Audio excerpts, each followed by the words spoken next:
Alors bonjour à tous, c'est un plaisir de vous avoir parmi nous pour évoquer en fait un problème structurel en fait et historique que l'Afrique vit depuis son indépendance, et à savoir son non-alignement et finalement le fait que l'Afrique n'en écoute pas finalement les problématiques propres à l'Afrique. Je pense que les derniers événements qui ont eu lieu sont là pour confirmer ce fait. Alors, on peut parler de la crise du Covid, on peut parler de la guerre en Ukraine, et on voit bien que les enjeux majeurs de notre continent ne sont pas pris en considération, en fait.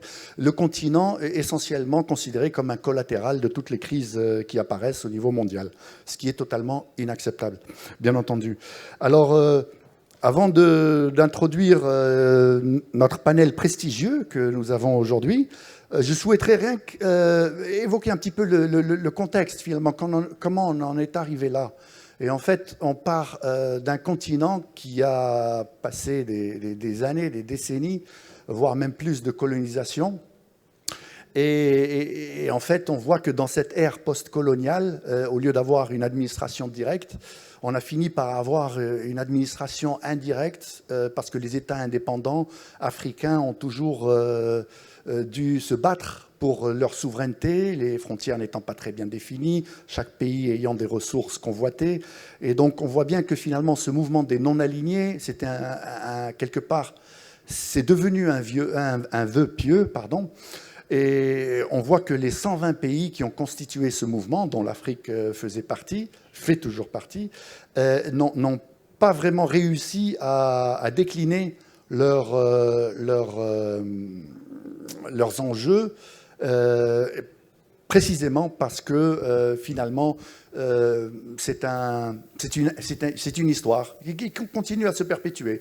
On voit finalement des conflits qui durent 50 ans, 60 ans, 70 ans, parce que finalement ça arrange les grandes puissances finalement de contrôler différents pays africains à travers cette thématique. Et donc on va voir finalement, nous en tant qu'Africains, et dans ce forum du Sud, et dans le cadre de cette discussion, qui va être aussi interactive que possible, aussi bien parmi nous, membres du panel, que vous, membres de l'audience, on va voir de quelle manière est-ce qu'on pourrait décliner des solutions pour pouvoir se faire écouter sur la scène internationale sur des enjeux hautement stratégiques et vitaux, je dois le dire, pour un continent qui a quand même 1,4 milliard d'habitants et dont la croissance et l'importance ne va faire que grandir, aussi bien en matière démographique que ressources, que économique, bien entendu. Alors, pour pouvoir lancer ce débat, je vais présenter nos intervenants. Je vais prendre le temps de présenter donc à ma gauche son Excellence, Monsieur Abdou Fall, qui est ministre d'État et chairman, président du board des investisseurs pour la promotion des investissements au Sénégal. Alors, vous avez été ambassadeur vous êtes ambassadeur pour la construction d'une économie low carbone et un développement durable pour le Sénégal. Vous avez été membre du Parlement, président d'un groupe parlementaire et, bien entendu, vous avez été actif dans le secteur privé pour la promotion des énergies renouvelables. Bien entendu, des solutions, et c'est de ça que nous allons parler essentiellement pendant notre discussion. À sa gauche, nous avons son Excellence le Premier ministre, l'ancien Premier ministre de la République de Centrafrique, qui est parmi nous. Alors, Martin Zingele, si je peux me permettre, vous avez passé 20 ans dans la finance et le secteur des assurances.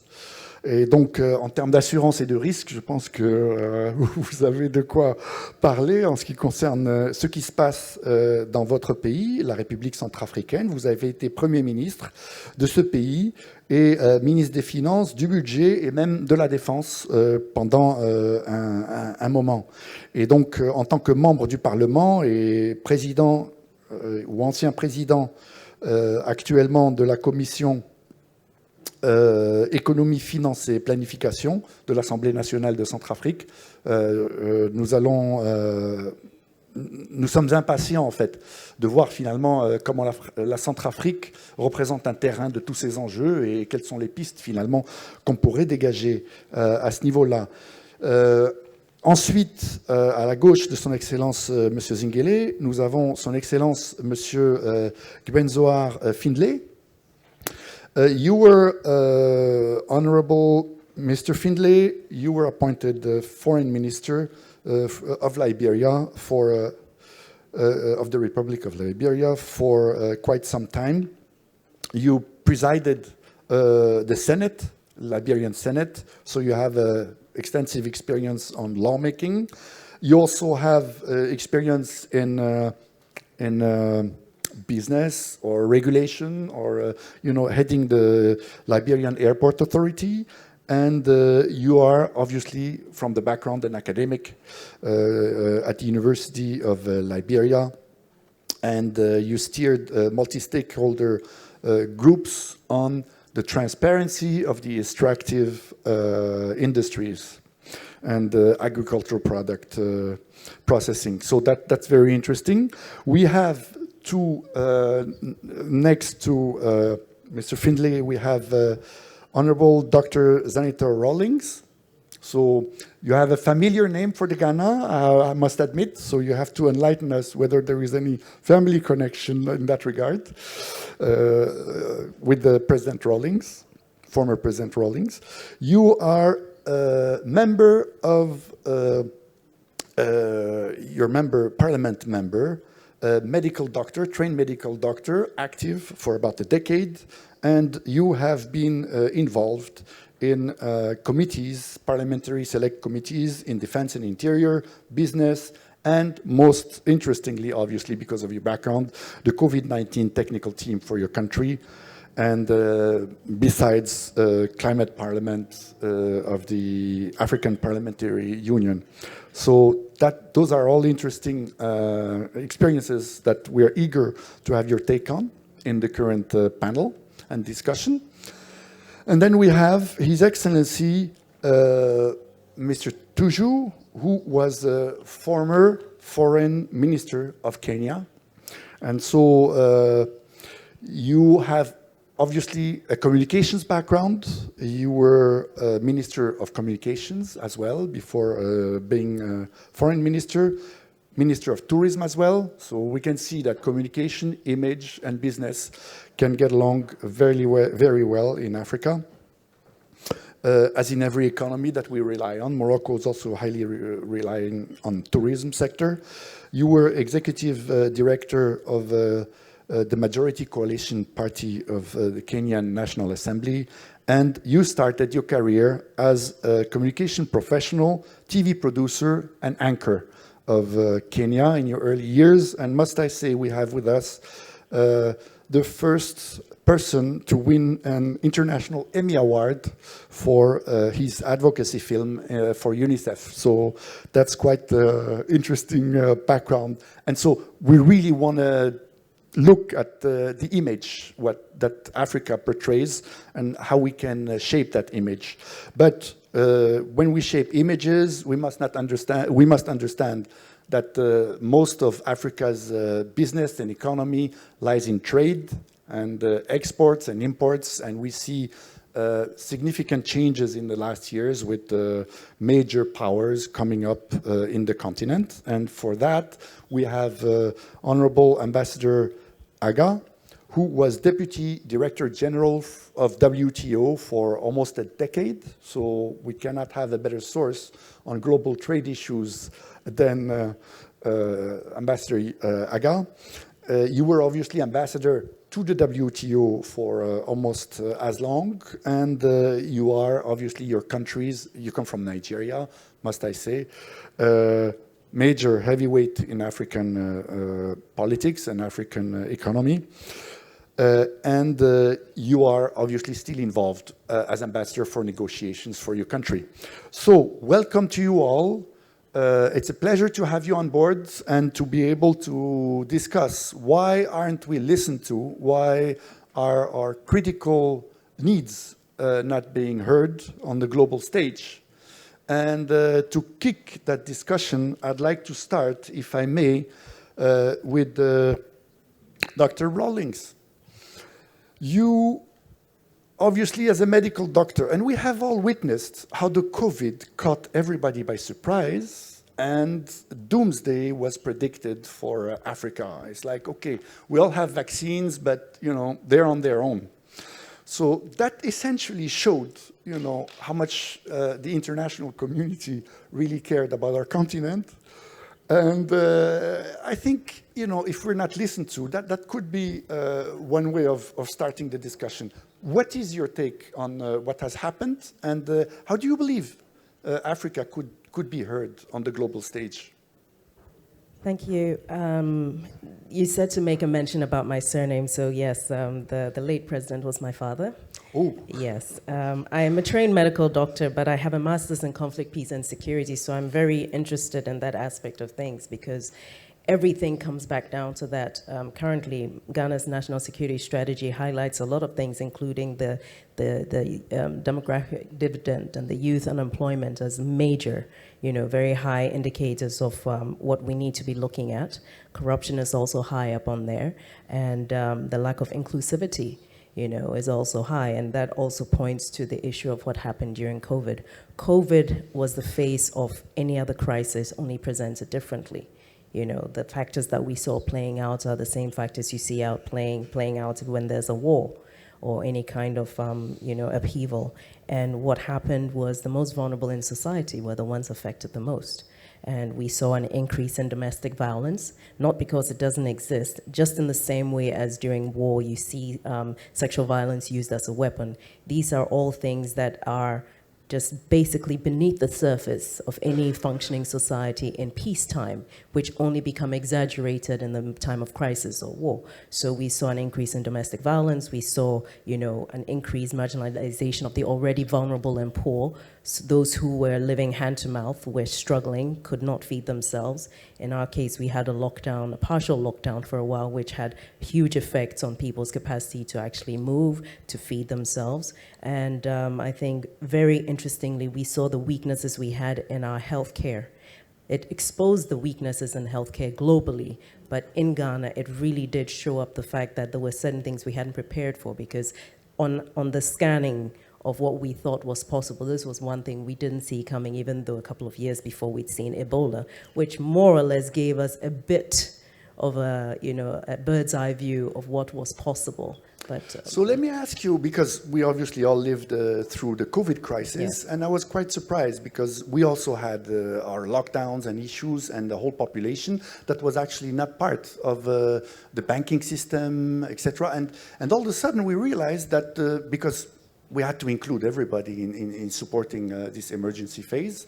And we managed to give out, actually, funds based on ID numbers, etc., and then bring in a whole range of population that was outside the financial system. And I'd like to know, particularly with Ghana, did you see a similar opportunity, actually, for inclusiveness, for trying to reach out to our distribution support mechanism that would reach out beyond those that could be easily reached to? There was a bit of that, but not enough. I think overall, the most vulnerable did not benefit in the end, because the criteria for selection for who got help was, do you have a tax number? Are you a registered business? And by and large, the most vulnerable don't have registered businesses, don't have tax numbers, don't have the criteria that are required, because as part of your auditing process, you want to know who received the funding and what it's being used for. But if you have so many people in the informal sector, it creates a problem with how do you pick those you're going to support, and then you'll be able to audit subsequently what happened to the funds. So that was a little bit difficult. But what happened in Ghana was there was a very quick realization that we could not have a lockdown the way other countries were doing it, especially because of the non-formal sector. So we had to improvise. We had a situation where it was a partial lockdown, so members of parliament, of the executive, security services, health workers were exempt from this. There was an executive instrument where we had the restrictions which were imposed. You couldn't travel from certain regions to other regions, but even that was kind of loosened up a little bit. Our borders were locked down, but we had the exemption of movement of goods and services. So that recognition of the fact that we couldn't bring everything to a standstill because our very existence relied on that. There was the allowing of food coming in from the hinterland to the markets because we could not afford to have a shortage of food as well. Okay, I'm saying this, yeah. I'm sorry to interrupt. First of all, we're going to have 1 hour and 45 minutes in this session, and 25 minutes will be dedicated to Q&As to you. So try to be, collect as many questions as you can. I hope we'll be able to address them. Just two quick, because we're talking COVID, and COVID, and as you can see, we're on the spotlight. Everybody wants to see whether Africa can handle a crisis, whether the governance is there for its people, and is it an inclusive management of the crisis. And I think overall it showed us that the African nations managed to come together and deal with the crisis. We haven't seen, I think, differentiated treatments of the population during this crisis, and that's important globally. We have seen inclusiveness, and then obviously the strategy for getting vaccine, then it was, I think, a global struggle, and we've seen how collectively we weren't able to do, as much as we could have had, although there was a global mechanism for getting vaccines. So from there, I'd like to switch to French, if I may, and introduce, address Mr. Fall. Alors, je vais parler en français. Alors, voilà, vous êtes ministre d'État du Sénégal pour les investissements, comme je l'avais rappelé. Et en fait, il y a deux éléments que je souhaiterais que vous évoquiez dans ce contexte. La première, elle a trait, elle a trait finalement à qu'est-ce que peuvent faire les chefs d'État africains lorsqu'ils sont confrontés à une crise pour essayer de faire entendre l'ensemble des voix de l'Afrique, et en particulier, bien entendu, de son institution, l'Union africaine. Et on a eu un exemple avec le président Macky Sall, au début de la crise avec l'Ukraine, la guerre, l'invasion de la Russie de l'Ukraine, et qui est allé rencontrer le président Poutine au moment où personne n'osait aller lui parler, pour mettre en avant les priorités de l'Afrique dans cette crise, à savoir sa sécurité alimentaire en particulier, et bien entendu les enjeux énergétiques. Sur la base de cette rencontre, quels sont les enseignements que l'on peut en tirer? Et ensuite, j'aimerais avoir, dans une seconde phase, votre avis sur l'impact de cette crise sur les investissements et comment l'Afrique peut se mettre en levier. Monsieur Fall, je vous en prie. Je vous remercie. Sur la première question, le président Macky Sall, effectivement, a rencontré le président Poutine pour l'entretenir de contraintes particulières que cette guerre avait sur les pays africains en général, et en particulier dans les pays de la zone sahélienne où nous appartenons, qui est l'une des régions les plus vulnérables du continent, en particulier en matière de sécurité alimentaire. Si je prends le cas du Sénégal, 50% des céréales que nous consommons vient justement de la Russie. Et c'est le cas pour la plupart des autres pays de notre zone relativement à leur rapport avec l'Ukraine. Donc, cette crise a eu un impact immédiat et le président Macky Sall a été naturellement, au nom de ses pairs, négocier les conditions d'assouplissement qui devaient permettre que nos pays, la fourniture de céréales aux pays de la sous-région ne soit pas entravée par cette grève, par cette guerre, ce qu'il a obtenu comme résultat. Mais l'enseignement qu'il faut en tirer, c'est qu'au-delà de ses fonctions de chef d'État du Sénégal, il allait parler au nom de l'Afrique.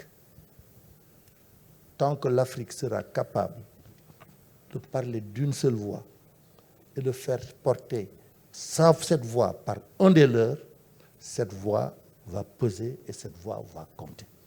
Alors, pour rebondir là-dessus, on voit que le président Macky Sall est allé défendre la cause de l'Afrique auprès du président Poutine, mais en finale, la star médiatique, c'est devenu le président Erdogan qui a trouvé la solution.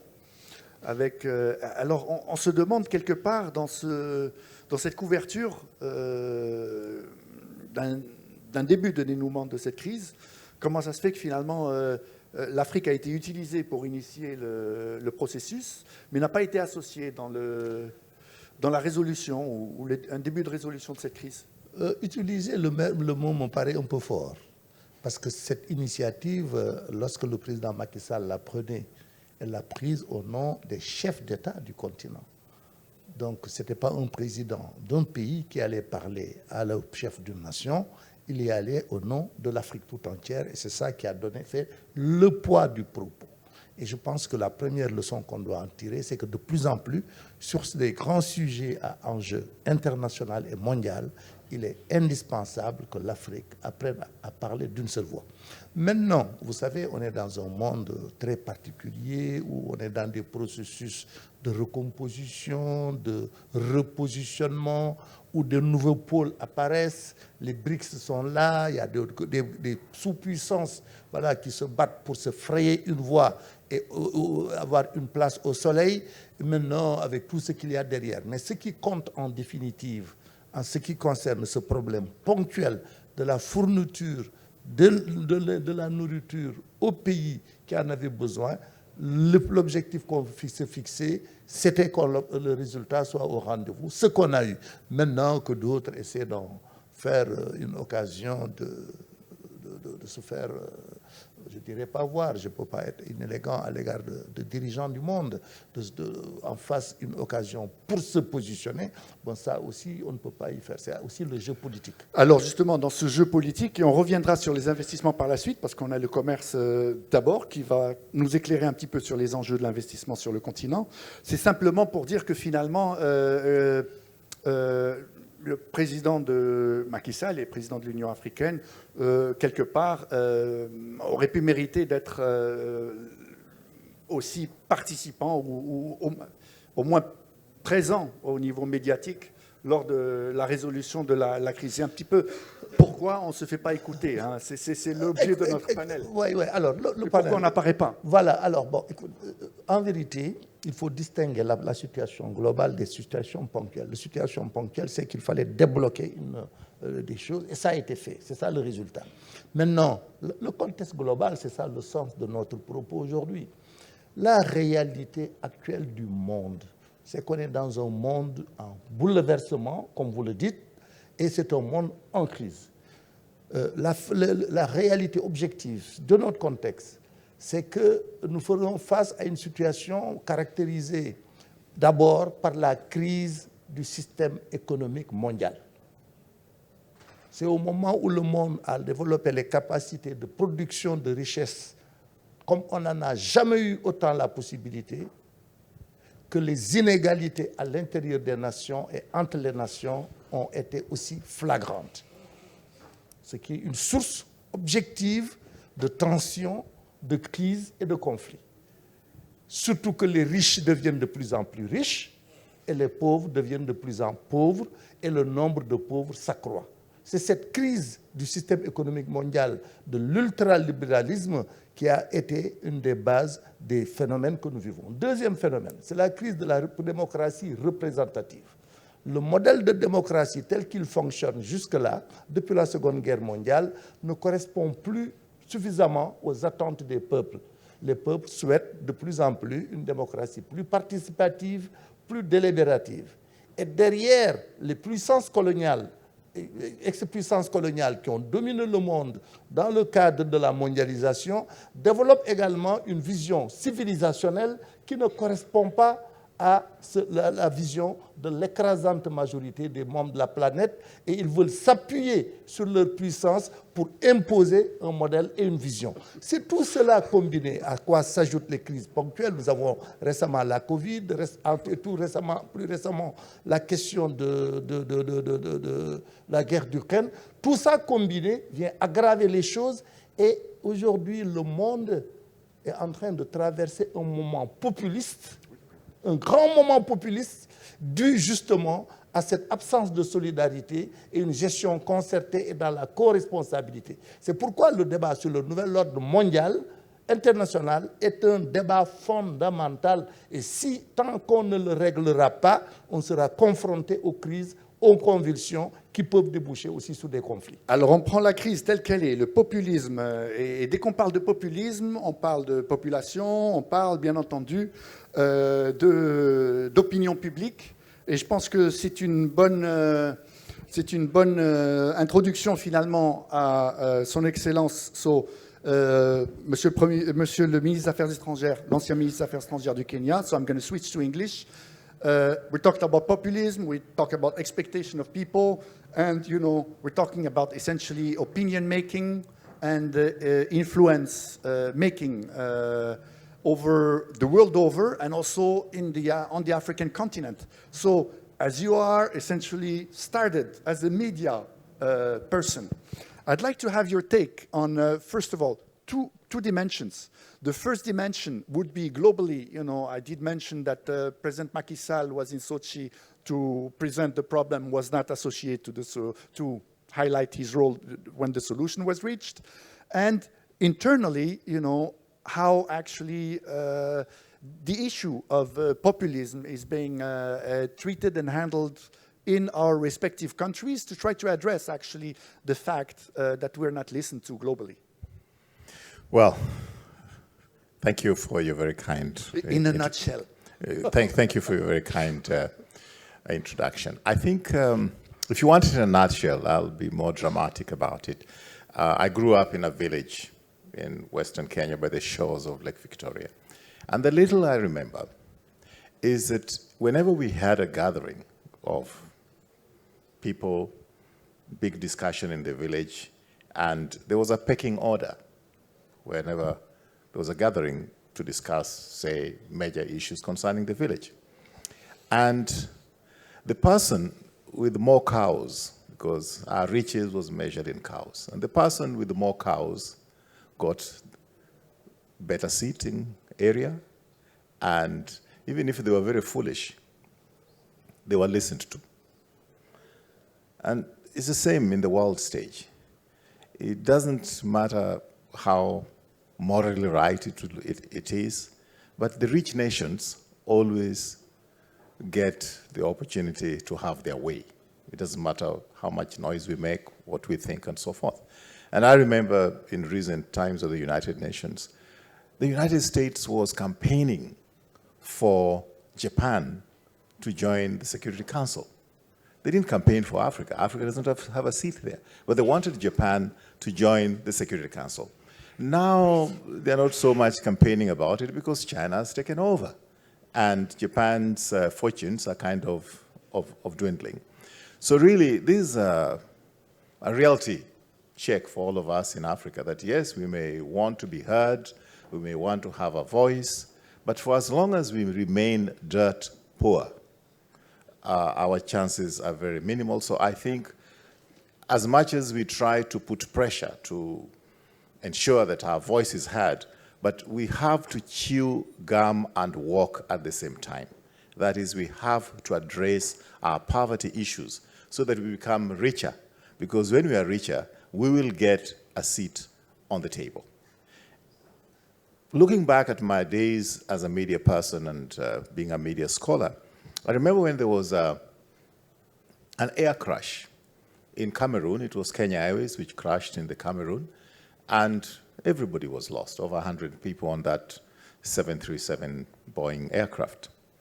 And it was on CNN, an airline has crashed and everybody has perished. One time.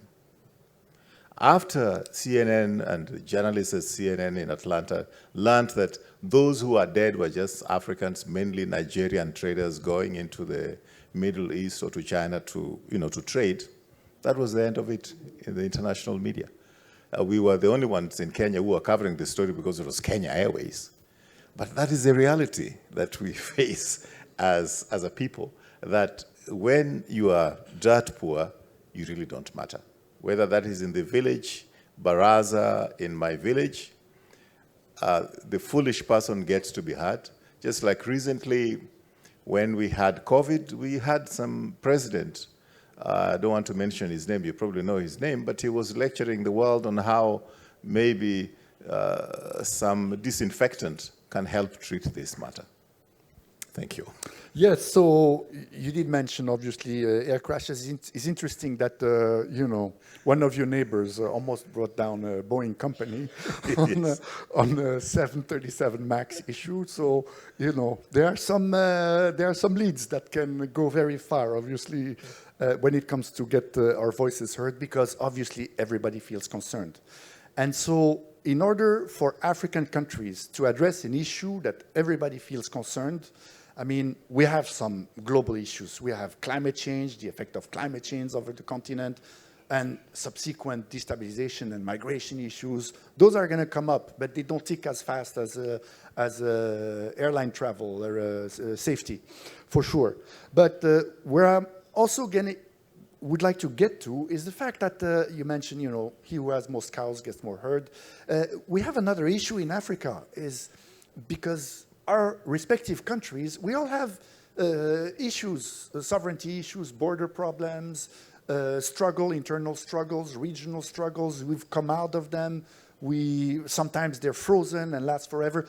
That prevents tremendously the individual countries to make those critical issues, such as I had just mentioned, heard over the global stage, because we are pinned down to each and every local problem and say, you have a problem here that, you need to solve this first, and we make sure that you're never going to solve it before you can address another issue. What's your take on that? And actually, Kenya is actually a recent actor of, let's say, Moroccan issues, Moroccan regional issues. So, I'd like to get your prime on that, on your country's position, for example. Well, and the president's position vis-à-vis the government, and so it was quite confusing for some time, I must add. Well, those are two issues you've raised. Let's start with the first one before I go to the second one. First of all, I mean, for me, the underpinning in all this is poverty. You cannot have development and prosperity and have, in the absence of development and prosperity, you are really at a big disadvantage. In fact, the problems that we have in Africa are very much related to lack of development and prosperity, usually because of peace. And then you cannot have peace without development and prosperity. It's a circle, all right? So a lot of the issues that we face are because of that. But let's go back to the question of the Moroccan Sahara that you just raised, you've seen some confusing responses. Once again, I mean, you can relate it to almost the same. When people have challenges in terms of development and prosperity, then sometimes they're not able to stand and take a very definitive stand because they are not very sure on where to stand, so to speak. But I'm kind of hopeful that the current administration, we've had elections, we have a new president, and he's very generally positively disposed towards the relationship between Kenya and Morocco, and all the signs that we have is that there's going to be improvement. We have an official delegation coming at the end of this week, maybe tomorrow, the day after. So I think that our stand as far as the Moroccan Sahara is concerned is going to be much more clear, and is going to be positive towards Morocco, because we value our relationship with Morocco. I personally value that relationship. Thank you very much. That's a hopeful message that you obviously give to the host country of this forum, and thank you very much for that. Obviously, we're eager to have some enlightenment over the issue. And it's true that if you have poverty, and then if you have, but you must not forget that these crises are actually manipulated from our past and from colonial powers, amongst others, from great powers. So we're at the center of this issue of why are we not listened to. And what's more striking is that if internally we're not able to understand that we're part of a struggle and everybody's exploiting everybody else's weaknesses, we're not going to go very far as a result. Yes, agreed. But so that I don't dominate this discussion, I think I've talked for too long. But there's certain other conditions precedent to any development in any civilization. Since the times of the Roman Empire, the British Empire, there's a certain critical mass of literacy and a certain threshold of literacy and numeracy and higher levels of education before you can have sustained development. And those are some of the challenges that we have in our part of the world. I'm maybe the second or third generation of my family line who know how to read and write. My father was totally illiterate. My mother, who passed on recently, unfortunately because of COVID, only had 3 years of education, so she could hardly read or write. So there are certain things that you have to accept that were disadvantages stacked against us, and it will take time to cure these challenges. Thank you very much. And while we speak English, and I'm going to break a little bit on protocol rules because Your Excellencies and we're Minister, Prime Minister, I'd like to also evoke actually the elephant in the room on global fight for dominance in the world and the importance that trade has represented recently in Africa. We also realize that China has risen as a global trade partner, obviously for Africa, for obvious reasons, because of the resources. And so, and markets, obviously, 1.4 billion is not negligible. And for that, I'd like to have Ambassador Aga. You were obviously in the WTO for so many years. I don't think we have anybody that would understand trade issues as much as you would, and its impact on the continent and the rivalry between actually, I'd say, previous outgoing powers and the rising power. We know that the crisis, the war in Russia is just a little introduction to what we are going to expect in terms of alignments between powers. And I'd like to have your take on, first of all, what China's impact will have over African voices, having African voices heard. Is it going to be a leverage or the other way around? And what kind of solutions would you envision to try to overcome this trap? It's almost a perpetual trap to have to choose between powers on the continent. Thank you. I think from my experience and what we are in now, and as a Pan-Africanist, I would like to applaud the foresight of our founding fathers, Nkrumah, Nasser, who were instrumental, along with Tito of former Yugoslavia, Sukarno, I think Indonesia, in establishing the non-aligned movement.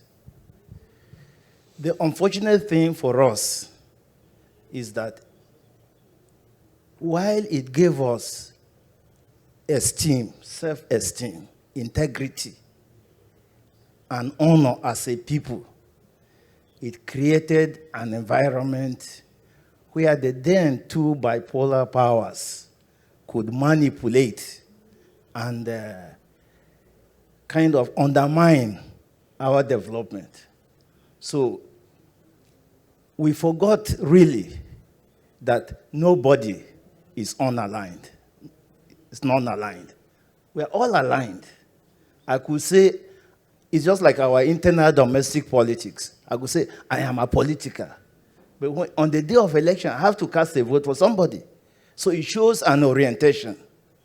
So I think what our forefathers did today, if we look around the world, particularly after the 2016 elections in the US, with the rising global trade tensions, geopolitical tensions, the countries that constituted the non-aligned movement, the 120 of them and 27 other observers, were the voices for multilateral cooperation to date.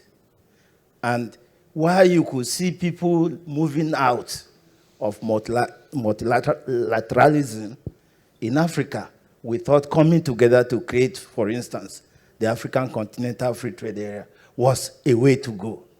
So I think the challenge really is not the powers and how we align. The challenge is having created almost a group of countries, the largest after the United Nations. We failed to now create the necessary coordination, cooperation, and initiatives that will make us strong. So at the end of the day, if you wanted investment, you needed to align to somebody that will give you the investment. If you wanted the technology, maybe the US will deny you, like in Nigeria, we wanted a steel plant. The US denied us. We had to go to the Soviet Union. And in this way, over time, we were never, ever able to build a prospective development path. And then we ended up with this so-called mixed economic kind of model. Whereas with China today, the lesson we learned is that government intervention per se is not bad. It is how it is done. So we talk of capitalism not by private sector, but by government corporations that have become drivers of the global economy. And take, for instance, in the current environment, I think in 2016, facilitated by ECOWAS, Nigeria and Morocco decided to sign a memorandum of understanding for the pipeline, gas pipeline that's cutting across 13 African countries. Is going to assist deliver gas to Mali, Burkina Faso, Niger. But that gas pipeline today, in the current geopolitical crisis due to the war or the conflict between Russia and Ukraine, Europe is looking forward to diversify its gas sources. So that pipeline will make Morocco, Nigeria, very important players to be listened to on how this gas feeds into the European market. Secondly, you could even forget the geopolitical tensions, even within the Maghreb area. You have the Trans-Saharan gas pipeline. These two creates another linkage or leverage for African countries. So the point I'm trying to make is we do not need to feel cheated that by not aligning, we are marginalized. We need to feel that we miss the opportunity of having created a group of almost over 140-something countries. We did not build the synergies or did not take advantage of the synergies amongst us.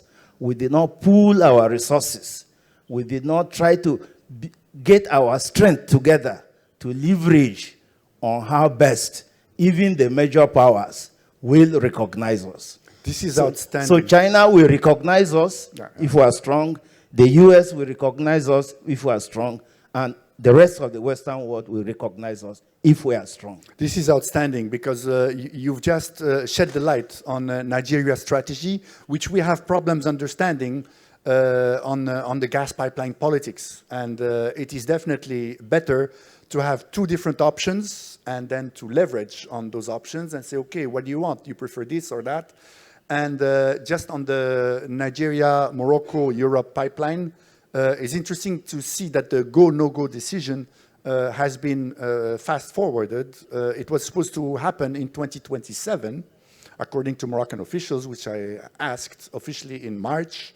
And now it has been announced that the go, no-go decision is for 2023. So that's like a leap in decision process making.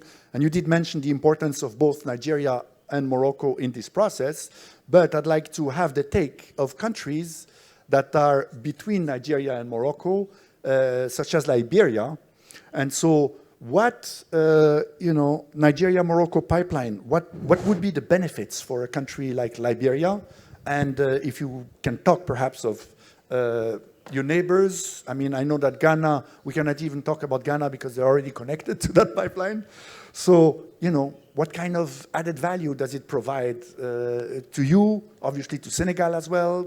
We know that there are also prospects for gas exploration where you can tap in infrastructure and evacuate the gas findings.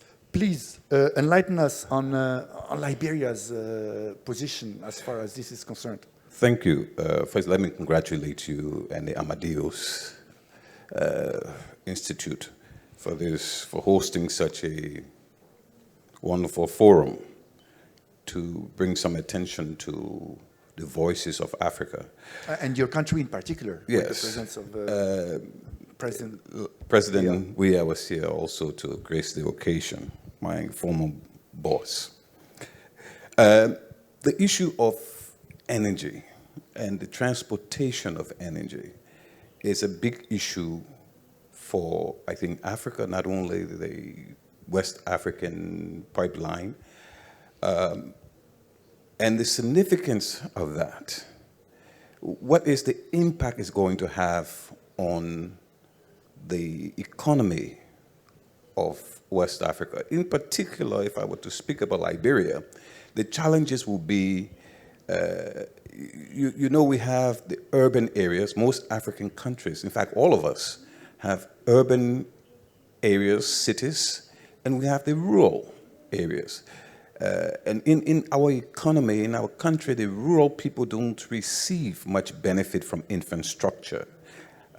So we have to do more towards that. We have to put in policies that will guarantee when you have these big projects, that certain percentage must go to the rural areas, because the whole objective is to improve the lives of our people, the quality of living and the standard of living.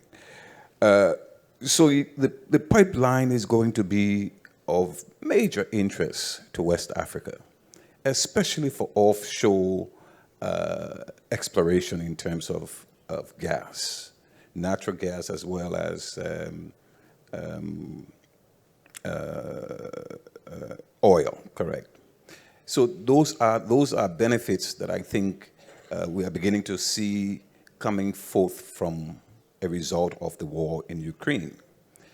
The other issue that I believe that this pipeline, Sierra Leone, Guinea, Ivory Coast, Liberia, all the way Mauritania, all the way up, Mali, all the countries in West Africa are now on the limelight to become a part of an economic process that is going to increase our standard of living, increase our GDP, and hopefully will increase the standard of the lifestyle of all of the citizens of West Africa.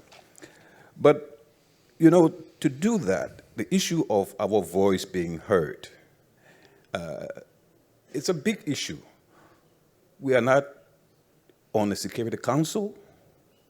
You don't see us there. We've been fighting for that. The African Union and African leaders have been fighting to get a space on the Security Council. The IMF. Africa is, we are directors, but the real decision, you will never get an African to head that institution. The World Bank. So you have all these multilateral organizations. So I'm sorry, those are all post-1945 institutions, and we see the world shifting now. Yes. Obviously, But it's a different ballgame. They still control. They are the major donors. I mean, the projects have to be financed by them, and that's where we are having some issues. Liberia can't finance a project of that nature, even to finance electricity, the transformation. Transportation of electricity is a Yes, but we're in a transformational era. I mean, you have to see even the UN now with the war in Ukraine. You realize that Security Council is totally paralyzed. So we have now the whole multilateral system that is essentially powerless. And what do we do as a result? But this is this is where I'm going. That's why we as Africans have to now make a decision as our leaders, and the political will to say, look, let's forget about these organizations. Let's form a group and strengthen that group. AU is a mechanism, but AU isn't there yet. ECOWAS, which is a regional organization, can take that lead because we're talking about West Africa. So the political will must come from the leadership of African countries. In the absence of that, nothing is going to happen. So we are on course, but this is the thinking now, and I think that's the thought that the younger generation is coming. Well, look, those people are old. We don't need to be bothered with them. We are young people. We are aggressive, and I see some young Africans here. We hope that they will be the ones to take on the drive to make this change, and it must come. We must have that. Thank you. And it's also important to see that those forums that we attend, we have a brainchild of that fora, which is the Nigeria-Morocco pipeline. I mean, we've been discussing, we've been getting together, and then we can come up with some ideas that in context were like far-fetched and totally almost absurd, may I say. In the context of having Europe getting all its gas from Russia. And I know how challenging it's been just to think about renewables, the lowest cost renewables fed into Europe. Nobody's interested because, they make profit on powering electrical plants with gas from Russia and making little profit. Green electrons are not interesting in that context, even though if they're much cheaper, even to date. So we got addicts in Europe of gas, wherever it comes from. It's very difficult to make a transition in that context. So thank you very much. And I'm really happy to see that the MEDays forum actually has come up with some leads that may be transformational for our continent. I definitely believe that regional integration is probably one of the lowest hanging fruit that we have ahead of us. But before going into detail with that, I have to give the floor to Mr. Martin Zinguélé. Alors, Monsieur Zinguélé, vous êtes dans une position, si je peux me permettre le parallèle, vous êtes un petit peu le canari dans la mine de charbon. Et que finalement, vous concentrez tous les enjeux actuels, de la Russie à l'Occident, aux institutions multilatérales. Et on est tous attentifs par rapport à ce qui se passe en République centrafricaine pour voir finalement de quelle manière est-ce que vous pouvez mettre en levier finalement cette rivalité dont votre pays en est le principal théâtre d'opération. Je vous remercie. Je voudrais d'abord sacrifier à la tradition, mais très sincèrement et féliciter M. Brahim Fassifiri, l'Institut Amadeus, d'avoir créé ces espaces de discussion, de débat et d'échange qui n'existaient pas en Afrique il y a 20 ans, il y a 30 ans. On s'ignorait superbement, chacun dans son pays essayait de résoudre ses problèmes. Et au-delà, il y avait les chefs d'État au sein de l'Union africaine qui débattaient également, j'allais dire, de leurs problèmes. Et entre les deux, il n'y avait rien. Et l'existence de ces instances-là, de cette instance, est quelque chose de très positif. Avant de répondre à votre question, vous me permettez de rebondir sur deux choses que j'ai entendues ici. La première chose, c'est qu'il faut saluer sincèrement le déplacement des présidents Macky Sall et Umbalo de Guinée-Bissau en Russie et en Ukraine. Mais un homme ne peut pas tout faire. La réflexion qui devrait venir après, c'est de dire comment faire pour que l'Afrique ne retombe pas dans ces mêmes situations. L'Europe s'est construite autour de la communauté du charbon et de l'acier. On aurait pu dire, après le voyage des présidents Sall et Oumbalo en Russie et en Ukraine, de dire, voilà, nous allons peser notre poids, nous allons travailler auprès de nos décideurs pour qu'il y ait une communauté africaine de céréales. Parce que l'Afrique, c'est plus de 500 millions d'hectares de terres cultivables, arrosées. On peut faire tout pousser. Et les céréales, le cycle de vie des céréales, ce n'est pas 1 an, c'est 6 mois, c'est 5 mois, c'est 4 mois. Pourquoi on ne profiterait pas de cette crise où, dans le sillage, dans le mouvement de ce déplacement, pour mettre en place cette fameuse communauté africaine des hydrocarbures? Parce qu'on l'oublie souvent, c'est de l'Afrique que vient la quasi-totalité des hydrocarbures utilisés dans le monde. Donc le spectacle que nous voyons devait être plutôt pris de manière interrogative, interpellative. C'est-à-dire que 2 chefs d'État africains qui vont demander à la Russie de permettre que nous ayons du céréal pour nourrir nos populations, c'est quelque chose que nous n'aurions pas aimé vivre. Nous n'aurions pas dû aimer vivre. De la même manière que des pays africains aillent négocier avec la Russie et l'Ukraine pour avoir droit à des hydrocarbures, alors que le Nigeria brûle du gaz toute la journée, jusqu'à polluer même le détroit des régions delta, cause d'autres soucis. Tout ça devait nous interpeller. Parce que, mais alors, dans ce contexte... Voilà, donc dans ce contexte-là, lorsque nous disons nous ne sommes pas entendus, je me demande qu'est-ce qu'on a fait pour être entendus. Nous avons raté le coche du mouvement de nos alliés en 1955 à Bandung. Nous avons fait ce mouvement et comme disait quelqu'un dans un débat tout à l'heure, nous avons parlé, nous n'avons rien fait. Le mouvement de nos alliés, de non-alignés s'est effrité.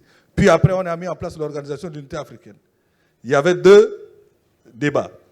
L'union immédiate ou l'union par étapes. Et pour ne pas avoir à se prononcer, chacun a choisi, la majorité a choisi l'union par étapes. 60 ans après, on n'a pas progressé.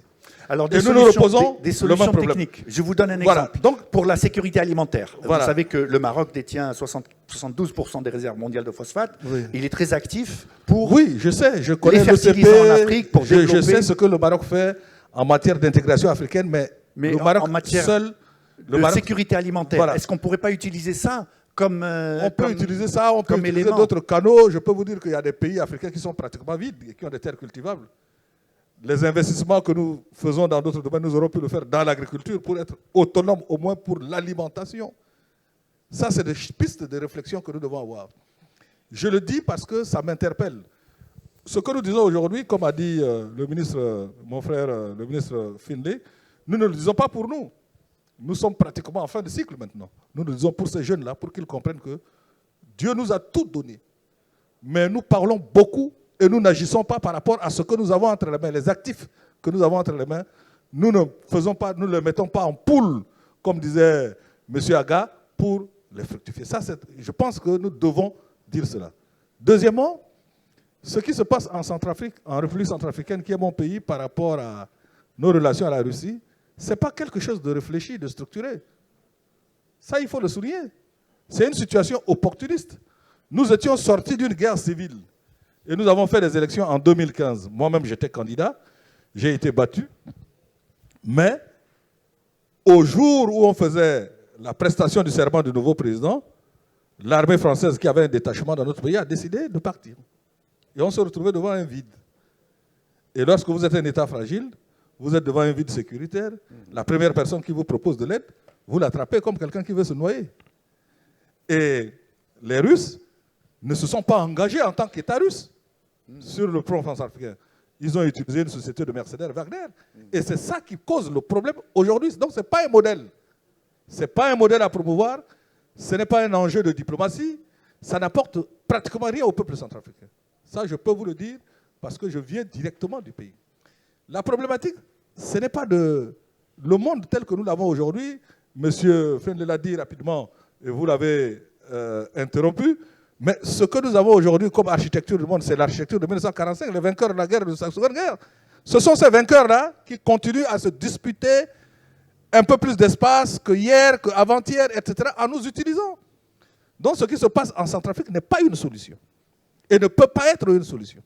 La solution, ce n'est pas de s'aligner sur la Russie.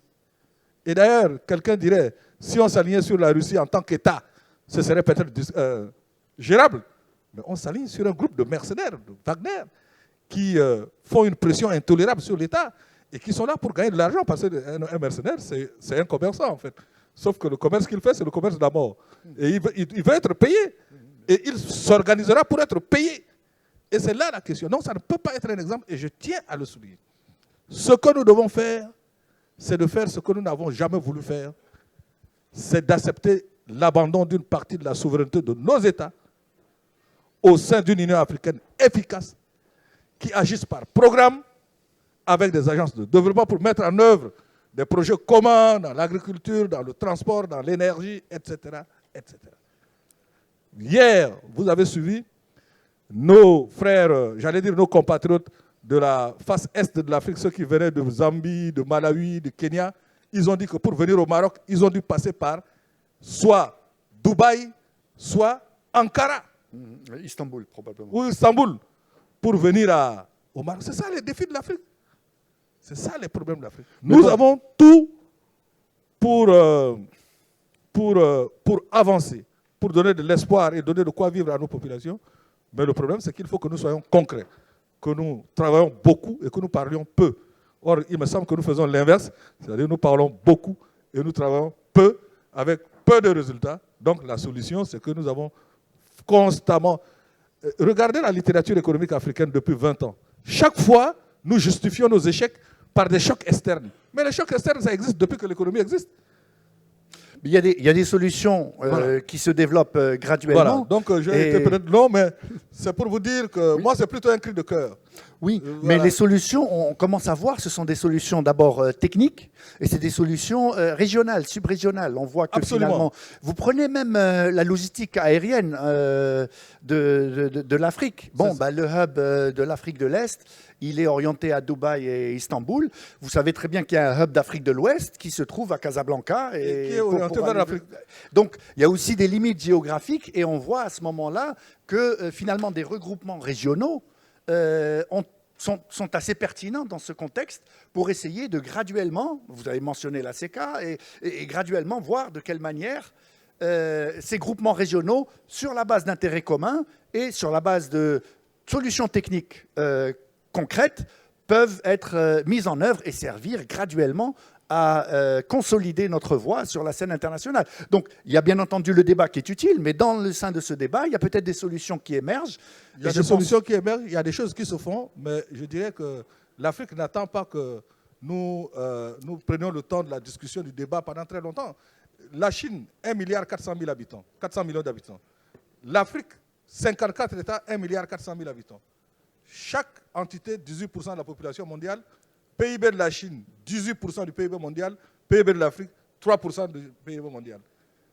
Absolument. Il n'y a pas photo. Il y a aussi... nous devons travailler 6 fois plus que les autres. C'est-à-dire nous devons faire 6 fois plus de vitesse que les autres pour arriver au moins au niveau de la Chine. C'est pour ça que je disais qu'on ne peut pas dire que rien n'a été fait. On ne peut pas dire, on ne peut pas affirmer que rien n'a été fait. Je dis tout simplement que peut-être que nous devons nous concentrer davantage sur les opportunités que nous avons et vraiment mettre en œuvre une réelle solidarité africaine sur les actifs économiques qui sont les nôtres. Parce que nous avons la population, nous avons une classe moyenne qui se crée malgré tout, qui seront les grands consommateurs, qui sont déjà les consommateurs aujourd'hui et qui seront le marché de demain. Parce que si nous nous épuisons 54 États à ne faire que de l'économie de rente, c'est-à-dire à nous inscrire dans la dynamique de l'économie de rente, il ne me semble pas que, y compris sur le plan politique, nous arrivions à l'indépendance et à être écoutés. Alors, M. Zingile, nous devons maintenant passer la parole à l'audience. Nous avons 25 minutes de questions. Alors, ce qui est intéressant aussi dans ce cadre-là, c'est qu'on a 2 modèles d'investissement et de commerce. On a un modèle qui est piloté finalement par un capitalisme des affaires, du monde des affaires. On a un capitalisme d'État dans l'exemple chinois. Donc c'est très intéressant comme comme modèle et comme rivalité finalement sur comment pouvoir prendre en levier ces opportunités, comment les mettre en levier. Alors, je voudrais vous demander si vous avez une question, de bien vouloir vous signaler. Sinon, on poursuit le débat. Allez-y, je vous en prie. Et si vous pouvez vous introduire et nous dire à qui vous vouliez adresser la question. Allez, je vous remercie. Moi, je suis M. Ouela Samba, du Togo. Je suis ingénieur génie civil et contrôleur aérien de la SECNA. Donc, je suis venu personnellement ici parce que je suis très intéressé par la géopolitique mondiale et spécialement comment l'Afrique peut faire et de manière solidaire avancer. Puisque pratiquement tous les intervenants ont eu à toucher ce point, la solidarité de l'Afrique pour avancer. Je voudrais poser la question à son Excellence, Monsieur l'ex-Premier ministre de la RCA, qui vient de toucher quelque chose de très primordial qui a éveillé mon attention. Donc, quand nous partons du process que tous les leaders qui sont élus dans leur pays responsable sont obligés de travailler pour la prospérité de leur pays. Et aujourd'hui, nous sommes en train de parler de l'Union africaine, de l'unité africaine.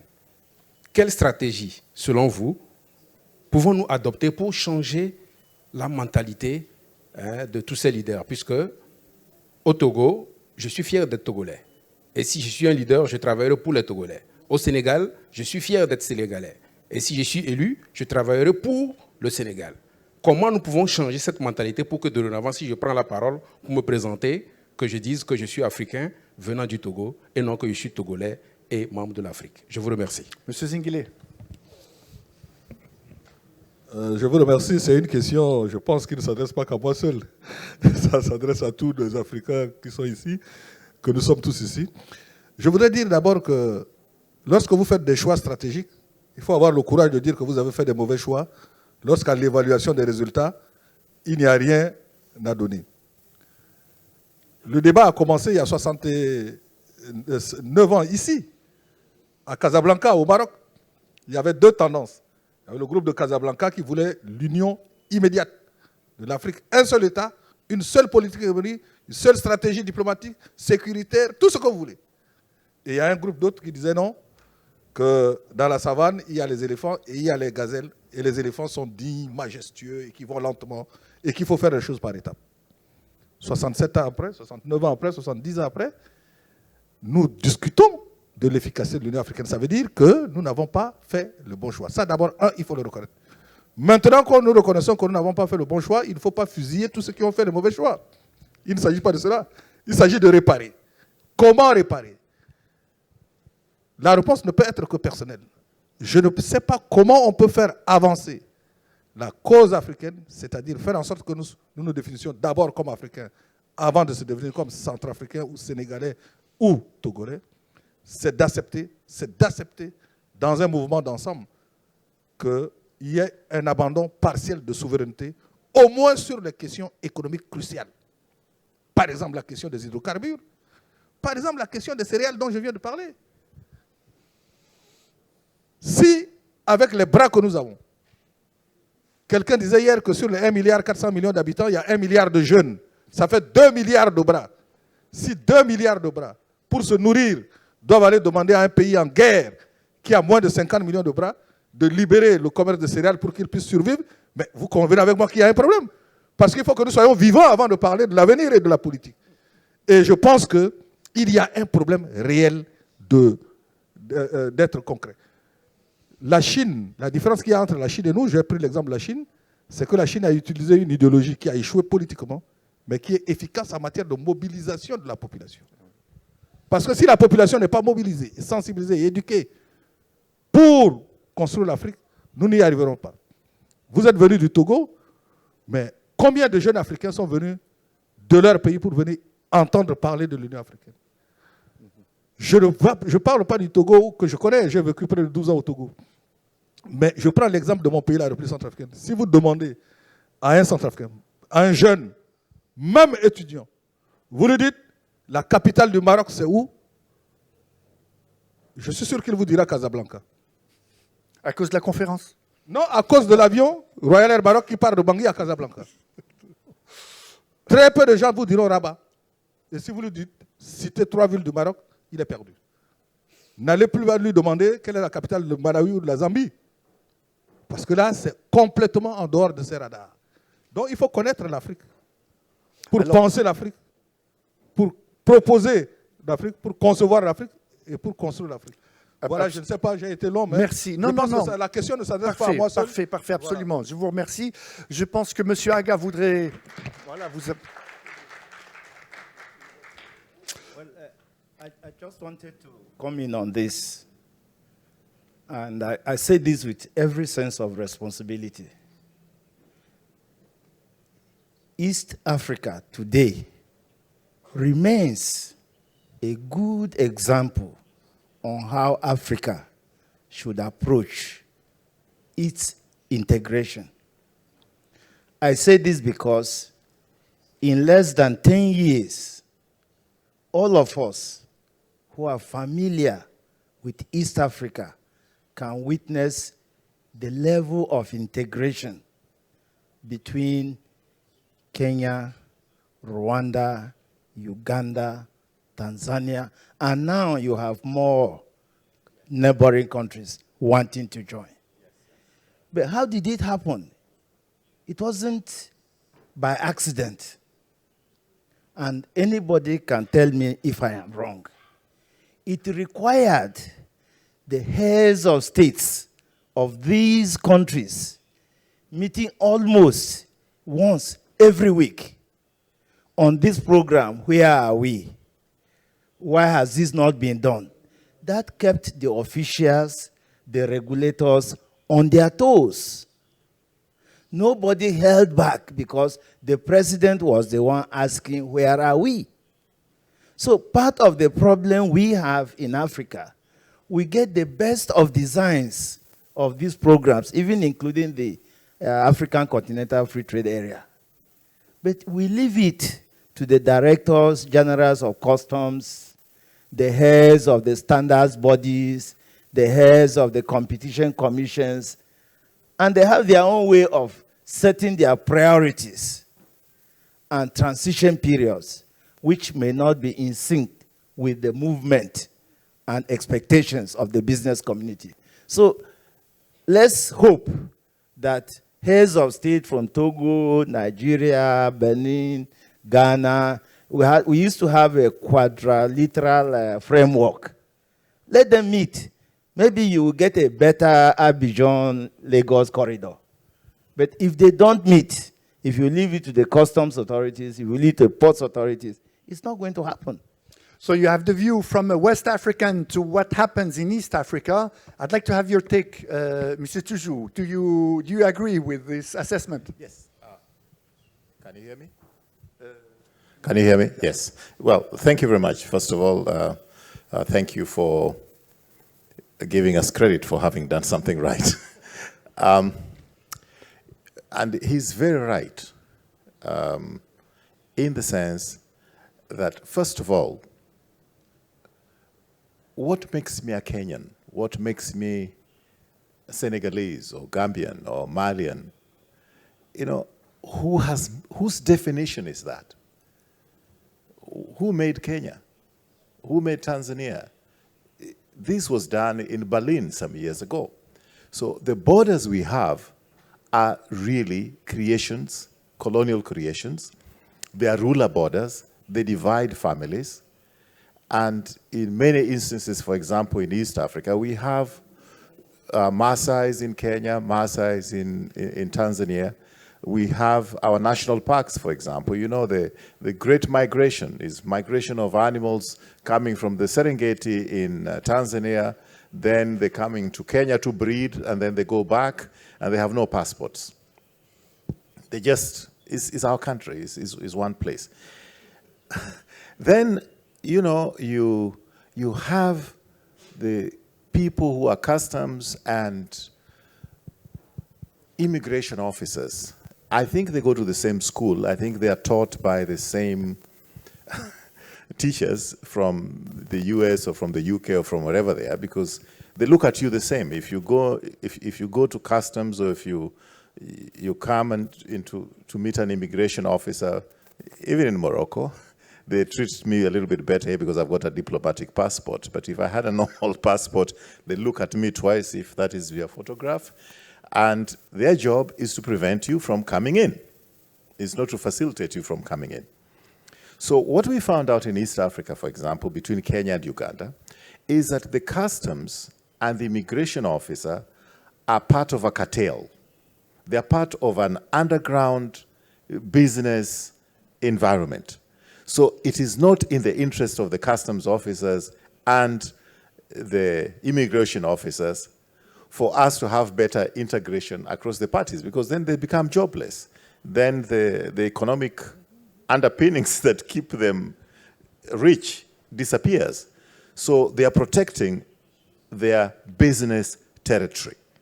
Therefore, it is important that, while we may have all these lofty ideas, the presidents treat each other as brothers and the rest of it, but at the immigration point or at the customs point, they don't treat each other as brothers. They don't treat the citizens of the country across as brothers.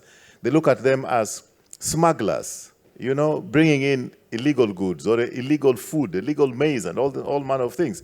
And, the traders are just normal people. They're not smuggling food. They're just trading. But they're called smugglers. So we really have to have that paradigm shift. And that's what we did in Kenya, Uganda, and Tanzania, so that there's free flow of food. When food is abundant in Uganda, which has got good rain and water and the rest of it, in Kenya, many of our parts of our countries is semi-desert. It was in our selfish interest that we allow that food to come in without it being taxed, without unnecessary non-tariff barriers, and so forth and so on. And you can say the same of the rest of Africa. Let's get our act together. Thank you very much, and thank you for picking on the customs officials as scarecrows to make sure that they're the only ones that can be blamed on the situation, because everybody else acts differently on our continent from, let's say, bottom to top. Let me ask the audience, please, go ahead. Oui, bonjour tout le monde. Je me nomme Sidibé Amadou. Je suis de nationalité guinéenne et je suis doctorant à la faculté de droit de Tanger, ici. Je vais commencer par vous remercier, chers conférenciers, pour vos réflexions, vos interventions très riches. Et ce panel m'intéresse à plus d'un titre parce que la thématique aborde d'une manière ou d'une autre ma thématique de recherche qui se rapporte à tout ce qui est asymétrie géopolitique sur le continent africain. On parle ici de l'ordre international, un ordre international qui est fait de polarité, tantôt de regroupement, tantôt de puissance, un ordre international, comme on le sait, qui est sujet à bouleversement, bien sûr.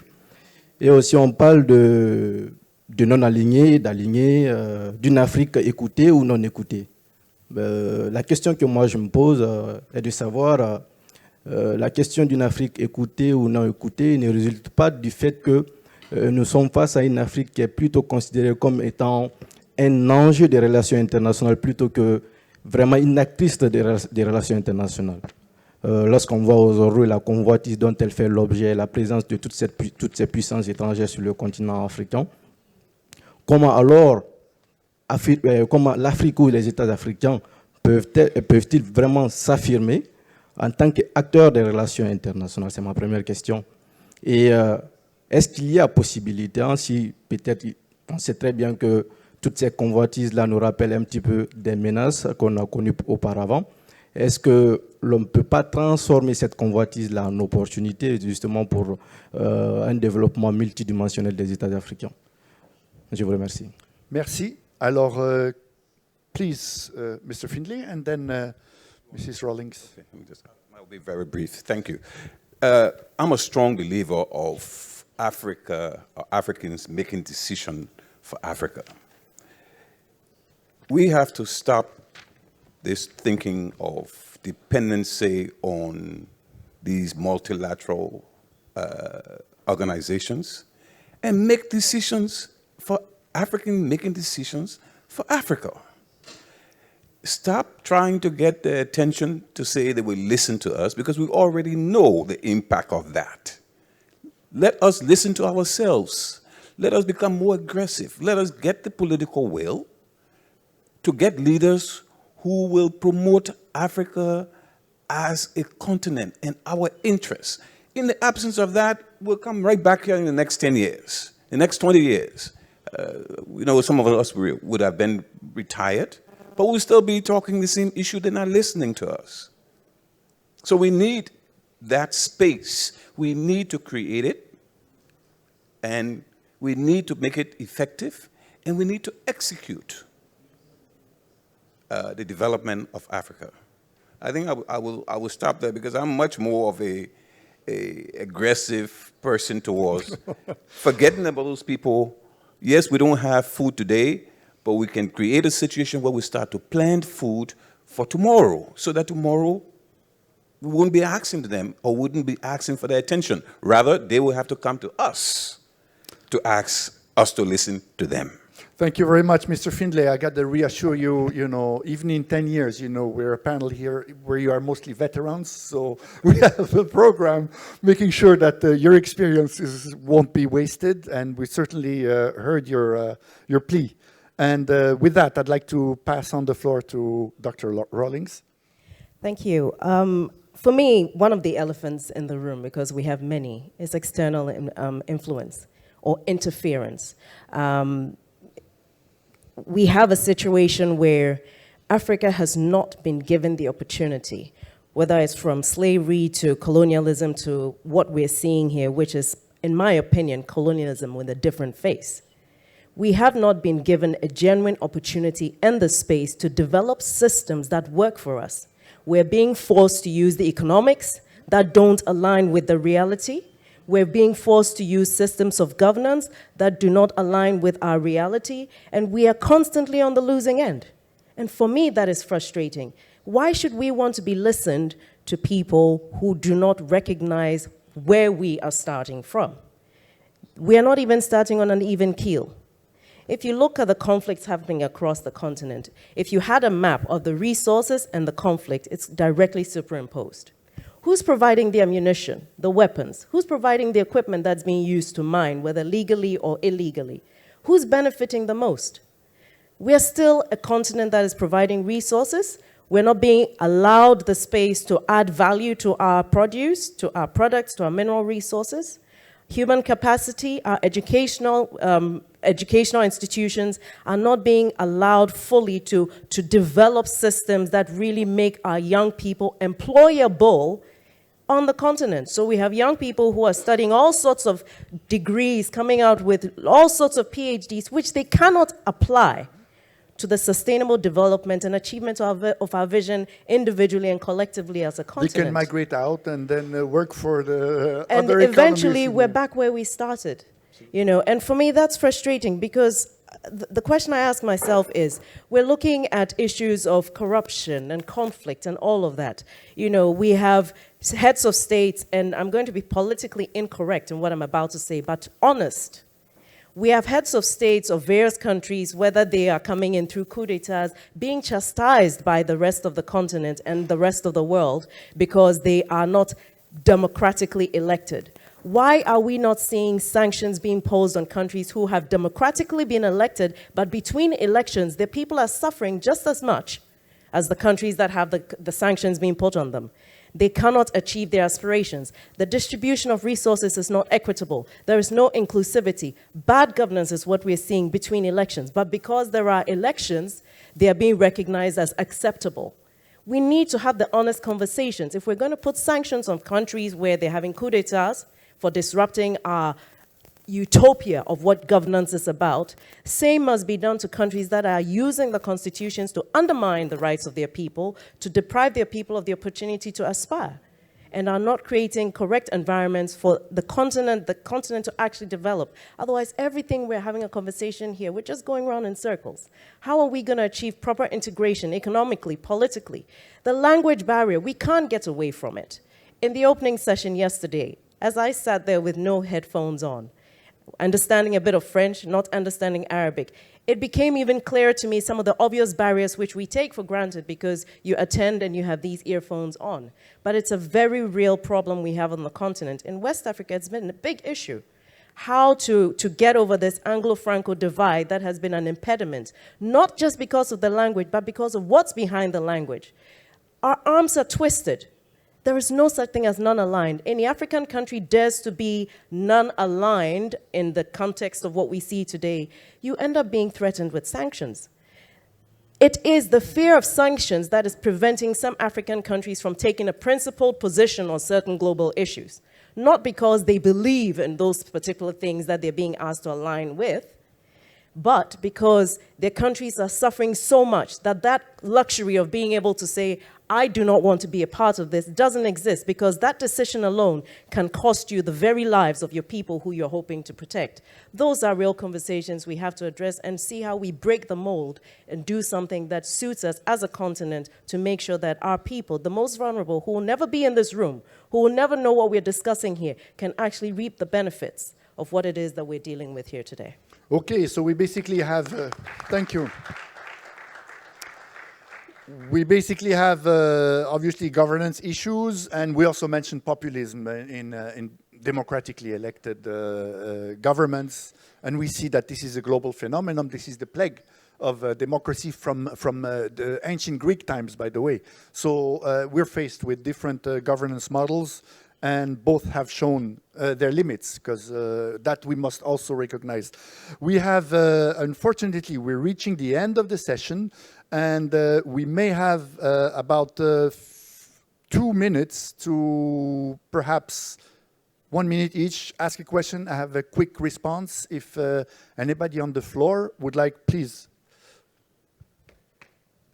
Hi, Scott Goodstein from Los Angeles. Don't worry, I didn't take the other president's advice and took the vaccine. My quick question is, all of these old models that you're talking about, that the doctor just brought up, I don't know why you're playing into it as much when you have other resources besides natural resources.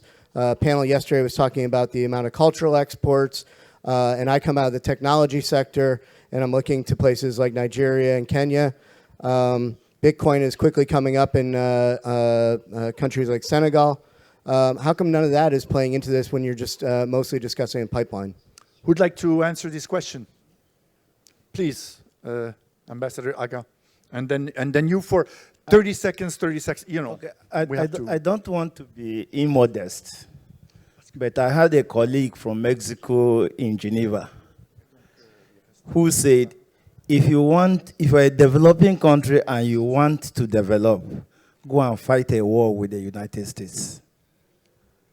And he was right. If we look at the role of US in the development of Japan, Germany, Korea, Vietnam, you understand what he was making. But I'm not sure Somalia can say the same thing. So the issue here is, how do the major players, take for instance the US market, react to an average African country that wants to diversify, that wants to add value to its raw materials?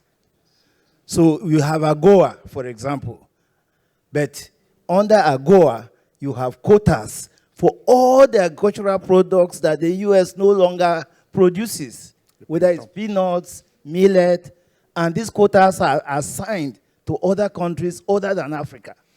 Okay, you mentioned basically strategic positioning. Go ahead, we have a few seconds left. No, the issue is, if they say they give you market access, is the market access in products of export interest to you? If it is not, it's a Greek gift. Definitely, and I think what you mentioned with East Asia essentially is part of a Cold War configuration where the US had to fast-track the development of a few countries to try to make sure they could challenge the future threats, and we see how relevant this strategy has been and will be in the future. I think the jury is still out on that.